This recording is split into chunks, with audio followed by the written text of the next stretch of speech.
আসসালামু আলাইকুম। শেখ, আমি ঢাকা ঢাকা থেকে বলছি। কেমন আছেন? আলহামদুলিল্লাহ, বলেন। আপনাকে আপনাকে আপনার পরিবার মহান আল্লাহ তাআলা দিনে পড়ে আহলে মালে বরকত দান করুক।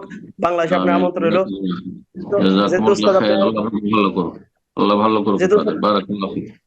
উস্তাদ আমার জন্য দোয়া করুন, আল্লাহ যেন আমাকে দিনের পথে রাখে এবং সিরাতের মুস্তাকিম উপর রাখে ইনশাআল্লাহ। মৃত্যু পর্যন্ত আল্লাহ আমাদের দিনের সবাই। উপর আল্লাহ ইস্তেকামা দান করুক, অটলতা দান করুক। বারাকাল্লাহ আহ, ফিক। আহ, উস্তাদ, আমি জামাতে মানে একটু পরে মানে আমি মাস বুক হয়ে গেছি, মানে একটু পরে জয়েন করছি। তখন কি আমি ইমাম সাহেব কেরাত পড়ছে, তখন কি আমি সানা পড়বো না সূরা ফাতিহা পড়বো?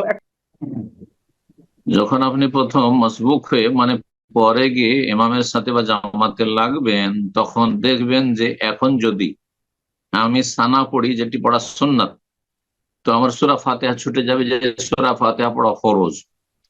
তখন আর সানা পড়বেন না, তকবীরে তাহরিমা ফরজ রুকুন আল্লাহু আকবার বলে সূরা ফাতিহা শুরু করে দিবেন, আউযুবিল্লাহ বিসমিল্লাহ পড়ে। ঠিক আছে? আর যদি দেখেন যে সময় আছে এখন, তাহলে সানা পড়ে নেবেন, যাতে সুন্নতটিও আদায় হয়, ফরজটিও আদায় হয়। কিন্তু দেখছেন যে এখন সূরা ফাতিহা শেষ হয়ে গেছে, আর একটি সূরা বা আয়াত শেষ করতে যাচ্ছে, আর রুকুতে চলে যাবে, হয়তো একটি আয়াত দুটি আয়াত পরে, তাহলে সরাসরি সূরা ফাতিহা।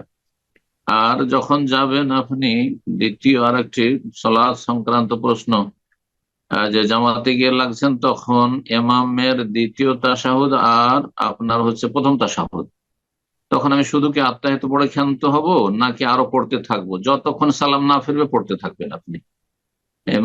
ইমাম ইবনে উসাইমিন রাহিমাহুল্লাহ বলছে, লা সুকুতা ফিস সালাহ, সালাতে নীরব থাকা নেই। কারণ নীরব থাকবেন কেন? সালাত নীরব থাকার জন্য নয়, হয় শুনবেন, শোনার সময় শুনবেন, আর না হলে পড়বেন।